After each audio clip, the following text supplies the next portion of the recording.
ஆமாக்கறி இங்க வா, அம்பா சமுத்திரத்துல தெம்பா நில்லு. நானும் எடப்பாடியும் சேர்ந்து உனக்கு சப்போர்ட் பண்ணி உன் கட்சியை முன்னேற்றி உன்னை ஜெயிக்க வச்சு சட்டமன்றத்துக்கு அனுப்புறோம்.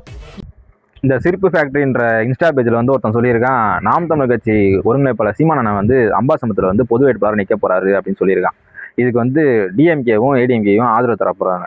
ஏன்டா வேணா உனக்கு யாரா சொன்னா? நீ ஏதாவது பாத்தியா? திமுக வந்து அஃபிஷியலாக ஏதாவது செய்தி வந்துச்சா? இல்லை அதிமுக வந்து அஃபிஷியலாக ஏதாவது செய்தி வந்துச்சா? இல்லை நாம் தமிழர் கட்சி ஒருங்கிணைப்பாளர் எங்கேயாவது சொன்னாரா? ஏதாவது ப்ரெஸ் மீட் ஏதாவது சொன்னாரா? நீ ஏதாவது பாத்தியா?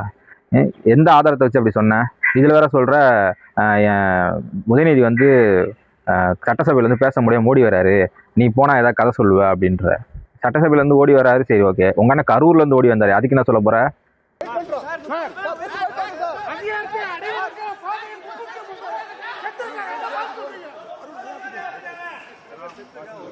2016 எலெக்ஷன்ல இருந்து 2026 எலெக்ஷன் வரைக்கும் நாம் தமிழர் கட்சி தனித்து தான் போட்டி இருக்கு. சரிங்களா? யாருக்குள்ளயுமே கூட்டணி வச்சதே நீங்க பார்த்துருக்க முடியாது. இப்ப சமீபத்துல இடைத்தேர்தல் ஒன்று நடந்துச்சு 2026 முன்னாடி ஈரோட்டில். அங்க கூட வந்து தனித்து தான் போட்டிட்டாங்க. அதிமுக போட்டியிடல, டிஎம்கே தான் போட்டிட்டாங்க. அப்ப அதிமுக வந்து நாம் தமிழர் சப்போர்ட் பண்ணாங்கன்னு சொல்லுவீங்களா? விடுங்க, திருநெல்வேலியை தீட்ட ஆரம்பிச்சிடறேன். அப்ப கூட திறந்த மாட்டேன். வா, குடும்ப தொழில் வா. ஆமகரி திருநெல்வேலின்னு சொல்லிட்டு இருக்கிற. ஆமகரி திருமணி சும்மா என்ன? ஆமகரி திருநெல்வேலி ஏன் திருநெல்வேலி வந்து நான் எங்க அண்ணனுக்கு நான் கொடுக்குறோம், நீ கொடுத்தியா? நீ என்ன உன் சம்பாரிச்ச காசை நீ கொடுக்குறியா?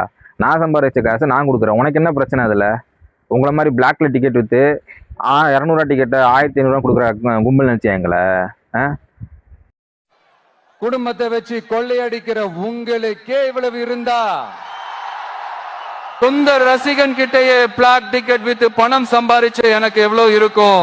ஏன்டா பிளாக் டிக்கெட் பாய்ஸ், நீ போட்ட பதிவு உண்மையா இல்லையா அதுக்கான ஆதாரத்தை நீ காட்டி ஆகணும். அப்படி நீ காட்டல அப்படின்னா மதுரவாயல் நாம் தமிழர் கட்சி வழக்கறிஞர் பாசறை சார்பா உன் மேல வழக்கு பாயும்.